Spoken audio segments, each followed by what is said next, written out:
Another week, another versus, and another interesting battle. This time we're going to be focusing on outer space. Every time that is going to be said from now until the end of time, I'm going to have to use the Inside Llewyn Davis reference. Especially when we see Oscar Isaac and Adam Driver in Star Wars. Yes, that's an amazing cast. We need to talk about that somewhere down the line. But we also have a common bond between these two, and that is Steven Spielberg. So if I had a cryptic comment for this, it probably would have been Spielberg. Yes, there'll probably be people bitching, why isn't Super 8 up against Cloverfield? If you look at these and you wonder why Cloverfield is not in E.T.'s place, you clearly have not seen one of the three. Don't worry, Cloverfield will most likely be talked about later date.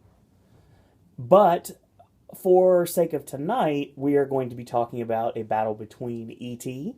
and Super 8. AJ, take it away. Alright, obviously, what they have in common is the fact that, not obviously the Spielberg involvement, but also because while J.J. Abrams was inspired a lot by many movies when making Super 8, his main inspiration was E.T., if I remember correctly. Number one, you can just tell by looking at it, and number two, once you dissect it, it's mainly about the kids in the story and how they basically react to what's going on when something comes down from space, more or less. It isn't so much about the whole... I mean, obviously Super 8 has those monster movie elements that E.T. doesn't, but I was actually reading that an interesting thing, which makes E.T. really interesting when you look at it, is apparently E.T. was supposed to be a much scarier movie, where I guess aliens terrorize their house. But apparently, since he's a producer on this movie, Spielberg took what would have been the scary elements in E.T. and those ended up in Poltergeist. Makes perfect sense. And E.T. became more of a happy family movie. So, you just have an epiphany? Yeah, you just connected a Halloween Horror Nights potential possibility from E.T. to Poltergeist. Okay, that helps. Continue. Okay. So, yeah. Cloverfield would not fit in very well here. Yeah, the monster in Super 8 is a lot more like the monster in Cloverfield, yes. And there is a lot more destruction in Super 8 that makes E.T. seem a little off. But I'm almost positive I heard J.J. Abrams say the biggest inspiration far and away for Super 8 was E.T. Mm-hmm. So you can even tell that Super 8 feels like it would have been an 80s Spielberg movie. That was like the whole point of his making it, more or less, was to go back to that era. Yeah, of course. Having said that, I think I'm actually going to start with E.T., though. This movie came out in 1982. It was, the first time it was screened was at Cannes, but it wasn't in competition. It was more of a test screening. When E.T. test screened that year at Cannes, it got a bigger standing ovation than any of the movies in competition. And it was also the birth of product placement. This movie was so huge that when they did they originally wanted it to be M&M's, but M&M's, said no. So they used Reese's Pieces instead. And when this movie came out, sales in Reese's Pieces skyrocketed so much that everybody in the industry wanted to put their stuff in movies. And so literally E.T. is where product placement started. And that's just two things that give you the idea of the juggernaut that this movie is. Not was, still currently is. What do you say about a movie that has a countless number of iconic shots in its first 5 minutes? You have the arrival of the ship. You have E.T. you see the shot of him, moving the grass aside with his fingers, because they keep his face shrouded in mystery for a while. There's the sad moment where we see the ship take off without him, and then we see him, sadly waddling as we see the entire city in front of him as he walks over the hill. All of these iconic shots that you've seen over and over again are in the very first scene of the movie 5 minutes in. And it doesn't stop from there. Pretty much everything about this movie made it a classic movie. Like, every single aspect of it got it to where it is today. It's not just like there were certain parts of greatness in it. It was like just one scene of greatness right after the other. And a lot of that comes from 95% of that comes from the fact that basically the whole story is this touching story about him and Elliot. More so than the like the path that Super 8 took, where it was more about the government trying to find out what was happening and all that. The government stuff is just kind of there in the background for a while before it starts to take over towards the end. Most of this movie is just where a lot of the movie's magic comes from, is the way he interacts with Elliot and Gertie and Michael, the older brother. And I think that's what a lot of movies that are inspired by E.T. kind of miss out on. Because it kind of, while being this really nice, grounded movie about the friendship between him and the kids, it's also this massive special effects extravaganza. Particularly with E.T. himself. Because the brilliant thing that Spielberg does where... instead of just making it, like, totally CGI and it looking fake or just being totally a puppet like the original concept of Yoda and looking a little too fake, he combines both of them. Like, with the animatronics and the CGI in Jurassic Park combined, is the way E.T. was handled. There are scenes where you can tell E.T.'s like a real-life puppet, and then the CGI E.T. that walks around. But I think they use the puppet mostly. And it's just... one of the things I really like about it is it's one of those movies where, despite the fact that you have this story about an alien that comes to Earth and befriends a little boy, a lot of the great moments in this movie have nothing to do with that. They're just small, unrelated things that just make the characters more lovable. There's a lot of scenes like this with the older brother. Apart from E.T. himself, the older brother is probably my favorite character in this movie. Because there's, like the scene where he's backing the car out of the driveway, or there's this really funny scene where he comes home from football practice when he's getting ready to see E.T. for the first time. And he walks through the door and he's walking through the house and he's singing this song. And he opens the refrigerator and he doesn't like what he sees. So right in the middle of it, you can't even catch it really, but still singing right in the tune with the song he was singing, he says, "This is all health shit," and then he goes right back into the song. And the moment where he, the big triumphant ending when E.T. comes back to life and he jumps and hits his head off the fucking thing. I love the character of the older brother. Because they could have made him like the stereotypical bully brother. Because he does kind of start off as that older brother that's too cool for the little brother thing. But they make him one of the most likable characters in the movie, which I thought was a really great idea. And that little stuff is also sprinkled throughout. Like, I always love that little moment where the mom comes home and they're trying to hide E.T. at the last minute. And right as she walks into the room, for no reason at all, Elliot picks up one of those, it's like those shark heads on the end of a stick that can, like, are made for grabbing things. I guess it's to make it look like he was doing something, because he just grabs that thing for no reason and holds it. I had an alligator one of those myself. Yeah. Just the little things like that they threw in. They have nothing to do with anything, that just add something to the characters. I also love when they're at the bus stop and they're waiting for the school bus to get there, and he's arguing with that kid Greg, and they do this argument that really makes no sense. It's just both kids trying to sound like they have, like, they're arguing scientifically. Because he says, Elliot says zero charisma, and Greg says Centus Supremus, which nobody really knows what that means. And they just say this back and forth over and over again, and it sounds like this really intelligent argument until Elliot just gives up and says, "Oh, shut up, Greg!" And also, I didn't know this till recently. One of the kids that's friends with the older brother is C. Thomas Howell. Wow. I don't know how I didn't notice that because he's blatantly right there. He's there with like when they're on the bikes and everything. Obviously, Spielberg is tight with George Lucas, so there's a lot of Star Wars references.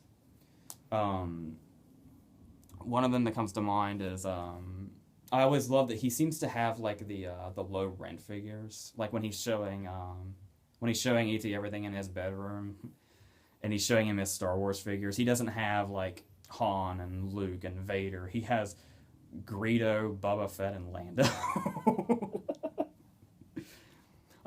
For some reason, it makes me laugh every time because it was the first one he picked up. He's like, these are action figures. This is Greedo. Greedo's the first one he grabs. He shot first. It's also worth noting that I think it's pretty common knowledge by now that Harrison Ford actually had a cameo in the movie as the school principal, but Spielberg cut it because he thought that was too distracting. And of course, the inside reference that Lucas brought back later, which is when they're trick-or-treating, there's this hilarious scene where they have E.T. under the sheet and they're walking him down the street, and a kid walks by dressed as Yoda, and E.T. starts to chase after him and says, home, home. Obviously, it's funny enough because Yoda is an alien from another planet, like he is. But this joke actually goes further when I think it's in the prequels, so people may not take to it as much. But there's this theory where apparently in one of the Senate scenes in one of the Star Wars prequels, you can see E.T. amongst all the other Jedi, which basically means that he doesn't see Yoda as an alien. He actually recognizes Yoda from his home. And a lot of people also love to say, holy shit, that means E.T.'s a fucking Jedi. Wow. That doesn't explain his behavior, though. Yeah. Well, Robot Chicken had a theory on that, but it ruins the heartwarming scenes of the movie, so we won't go there. Very true. But regardless of all that, there's also, it's after Halloween when, I don't even know why I noticed this, but it's always got me. There's this moment when the mom is in the car and she's picking them up and they're going to go to the forest to look for Elliot, and all the kids are running around. Right before the scene ends, there's a kid in what appears to be a Nixon mask that runs up to the car window and looks at the camera and then runs away. Now, apart from all that little stuff that I don't know if you noticed or not, which was the point of pointing it out now, this scene has so many iconic... This movie probably has more iconic scenes than any movie I can think of. Because you have the great scene where he brings the flowers to life. And the flowers basically represent, like when E.T. dies, the flowers die, and then when they bring him back, the flowers come back. The scene where he's hidden in the stuffed animals when you see his face. Apparently that was Robert Zemeckis' idea. Nice. A lot of people went into this movie. The scene where Drew Barrymore sees him for the first time and they scream at each other.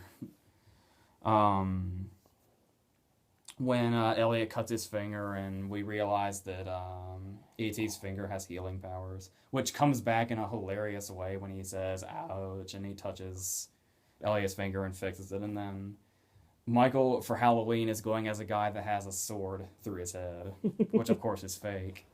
And E.T.'s hand comes up from out front of the sheet and says, ouch, and starts to try to fix it.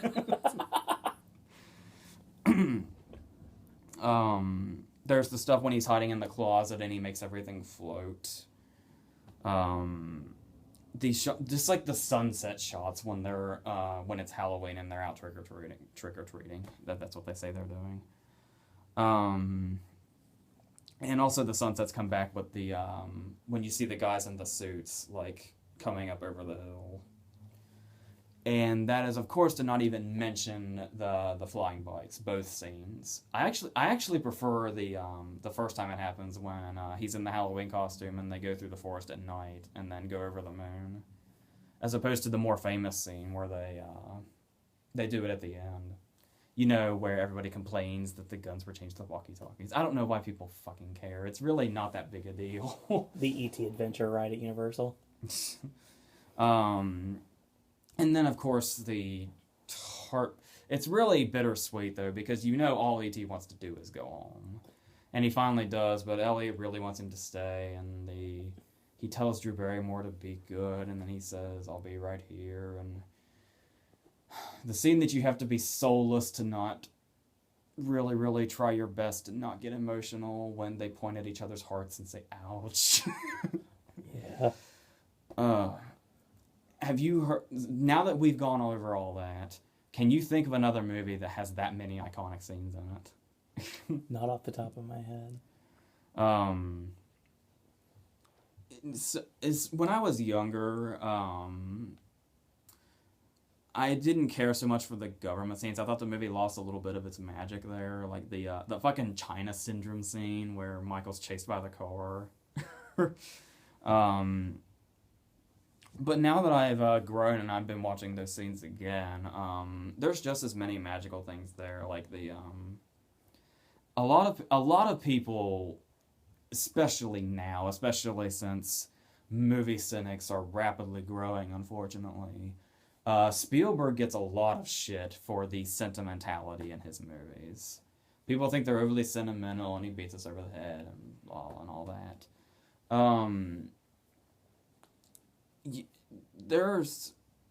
I don't understand how that could ever be the case here. I don't know if people target this movie or not when they say that. I don't know if it's his more recent movies, but I know a lot of people give him shit for that. But the scene where E.T. comes back to life and the really great character played by Peter Coyote, who doesn't come until like the very end. His character doesn't even have a name. His character's name in the credits is Keys, but apparently that comes from the movie's novelization, because he's only identified by the fact that he has a lot of keys. Mm-hmm. His character's never actually given a name. And he could be this, shady, emotionless government type. But he has that really great scene with Elliot where he takes his hand and says, what we're witnessing now is something I've wanted to see since I was 10 years old. So, and then he says, I'm really glad that he came to you before we found him. And it just, in that little amount of screen time, they made him a really great character when he could have been some shady bad guy with no emotion at all. Yeah. It turns out he's not a bad guy at all. They actually it's really, really fucking creepy and sinister when they first show up with the guys in the NASA suits walking through the doors like fucking zombies. But they all want to help E.T. and because there's the kind of vague plot development where he and E.T. kind of share the same feelings. Like the scene where Elliot's at school and E.T. is at home, and E.T. gets drunk, and then Elliot, falls out of his chair, and then he's watching, This Island Earth. So Elliot frees the frogs, and then he starts watching The Quiet Man, so Elliot kisses the girl the way John Wayne does. So naturally, when E.T. starts to die, Elliot does, and they have that connection. I've always thought that plot detail was really vague, and I don't really know exactly. They don't really go into how that worked, but.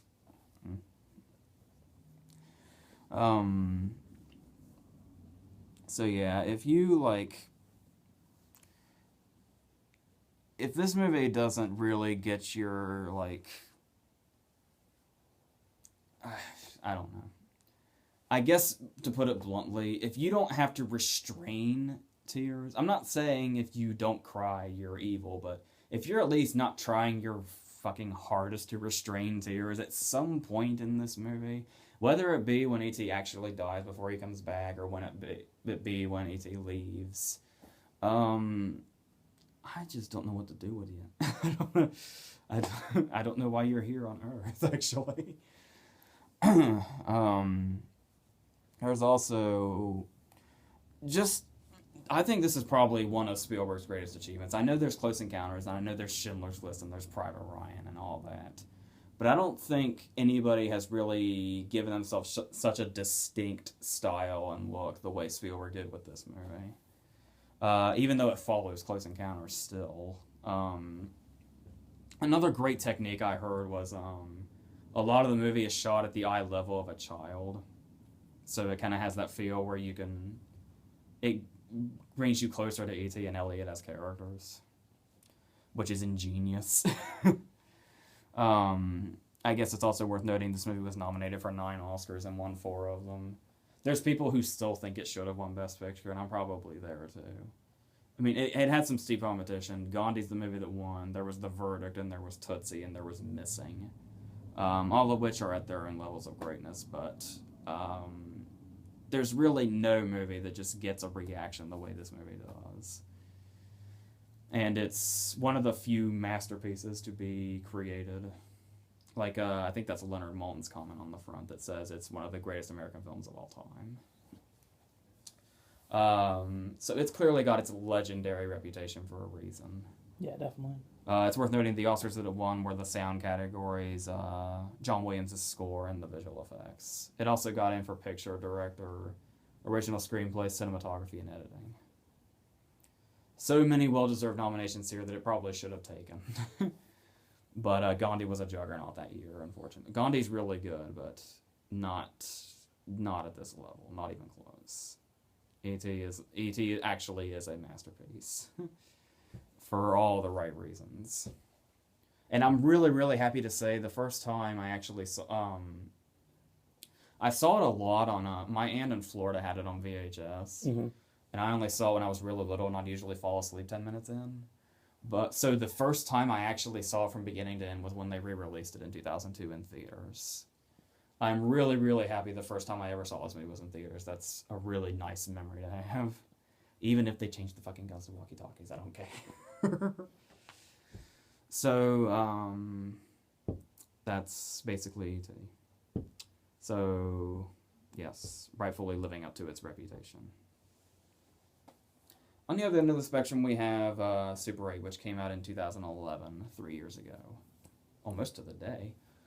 I think it was like in June or something.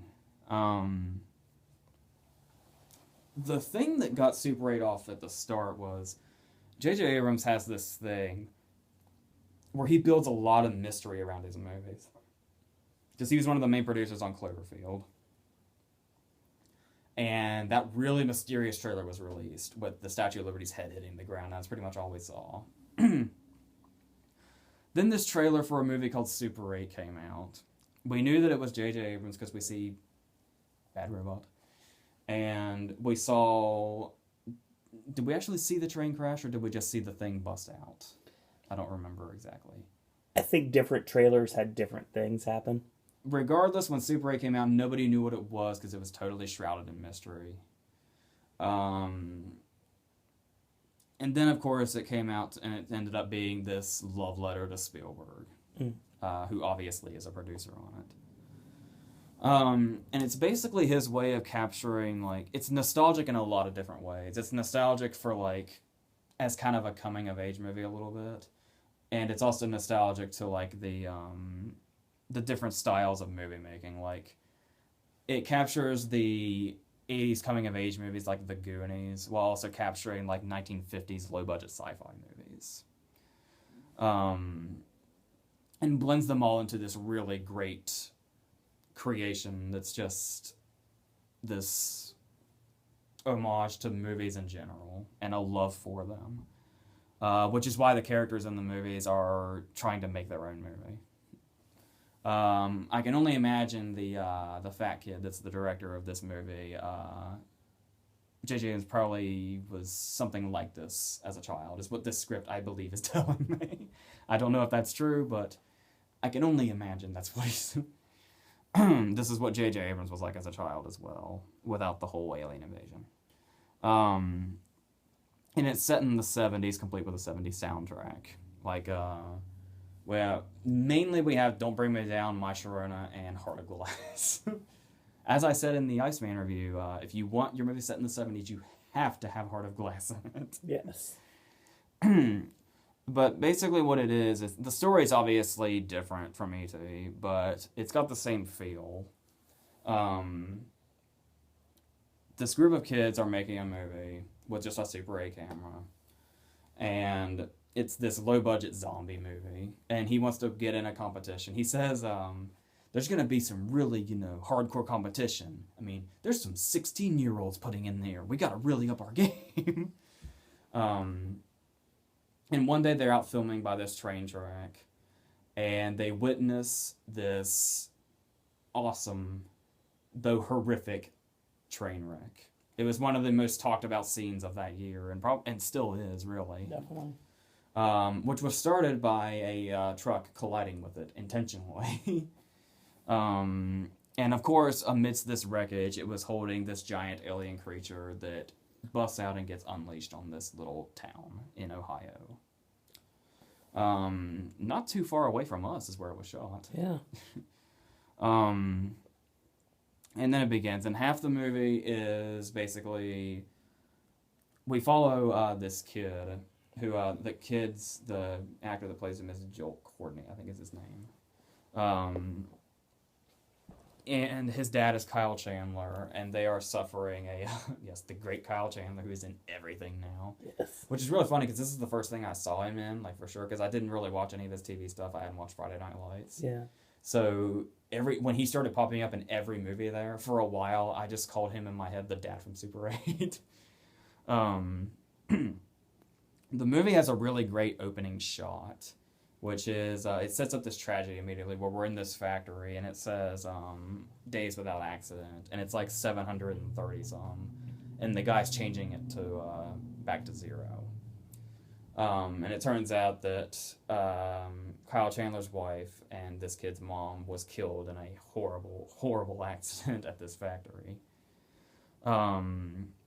Which basically presets this character and how he's supposed to evolve through the movie as he falls in love with Elle Fanning's character, who is an older girl who can drive, despite the fact that she doesn't have a license.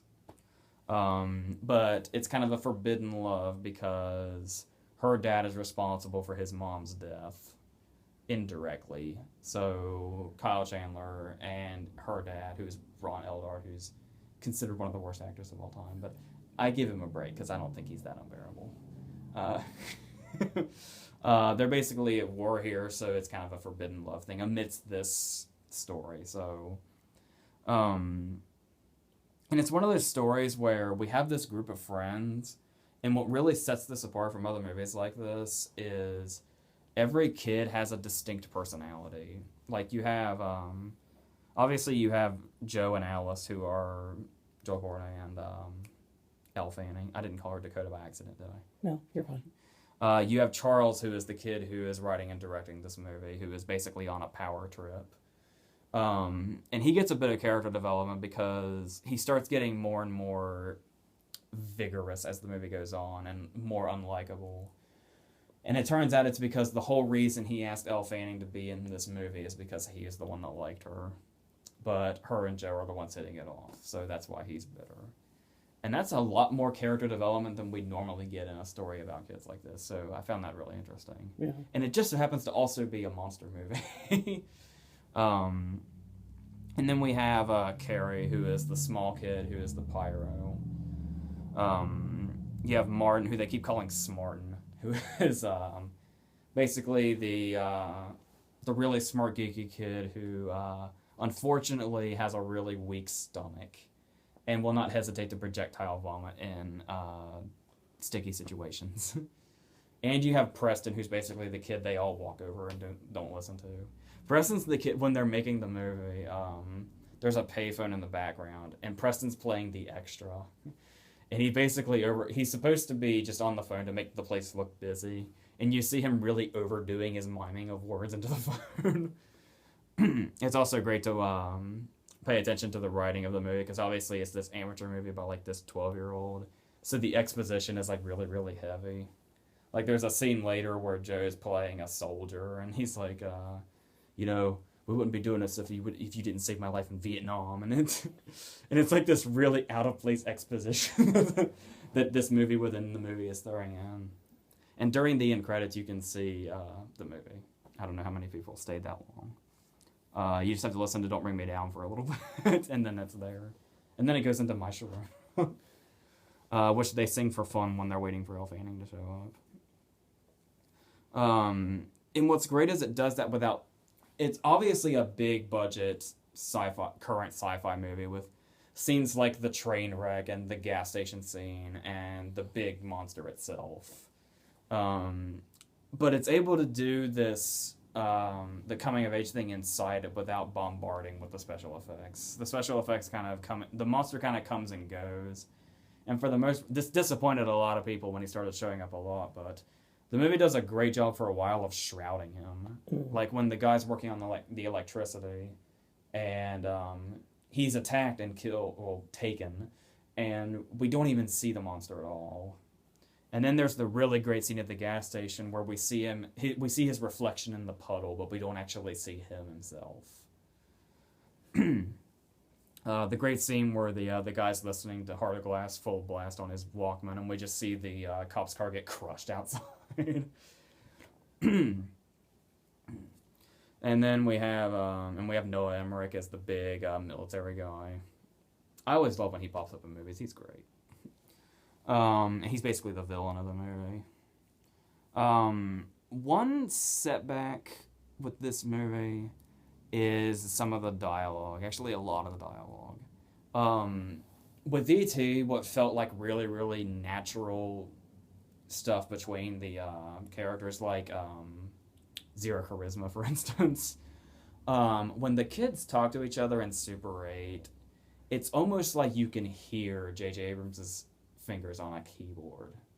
And I don't mean the keyboard he used in the Cool Guys Don't Look at Explosions song. Yes. I mean, when he was, you can sense he was really trying to make the dialogue realistic, and I don't know, it didn't work all the time. Sometimes it does, but for the most part, I thought he was trying so hard to be authentic, it didn't feel very authentic. So, but, for the most part, it doesn't affect it too much. Also, I will say that a lot of people don't like the ending with the I don't know exactly what it is. All I know is a lot of people complain about they love the first hour and then they start to hate the movie. I don't know if it's because they show the monster too much or they explain too much. It is a little much when they actually watch the film rolls, and it's like actual scientists in white coats like telling us what's going on and what this thing is, and it completely kills the mystery of it. But and the ending is kind of like I guess a rejected alternate ending to Alien, more or less. But I didn't really see anything wrong with it. Another thing I've heard a lot of people hate is the blatant symbolism, where obviously Joe always carries around a locket with his mom's picture in it, and he never lets it go. And of course, it's his way of never letting his mom go. So there's the scene at the very end where the makeshift ship that the alien has made and it's going to take off in is a giant magnet, and it's just attracting everything. And the locket starts to get pulled away from him. And he holds onto it, and the locket opens, and his mom's picture's there. And he has to literally let her go. I understand why people think that's really heavy-handed and very in-your-face symbolism, but I don't mind. I think it's a nice moment. It doesn't bother me. I know how obvious it is, but it doesn't bother me. I think it's a really well done scene, and I think that kind of overshadowed the cheesiness of it all. So, basically, Super 8 cannot capture the magic of E.T. because nothing will capture the magic of E.T. Movies can try as hard as they can for the rest of time. I don't think it's going to happen. But I will say that I'm pretty sure E.T. Super 8 is the closest that we've gotten. And it probably will be for a very, very long time. So it should absolutely be commended for that. But it's still a long way away from the masterpiece that it inspired. Which, it's a lot to, it's really a love letter to Spielberg and his movie. It's not necessarily saying Abrams didn't top it because that's what he was trying to do. He was just, a loving homage to it. So it's kind of unfair to say, Super 8 is lower tier because it'll never be E.T. It's just, it's the best rendition of this era that we're going to get, I think, without the movie itself. So, obviously this is no contest. But that's not to take anything away from Super 8. Because it did its job perfectly. It just needed better dialogue is all. Not necessarily better dialogue, but just more...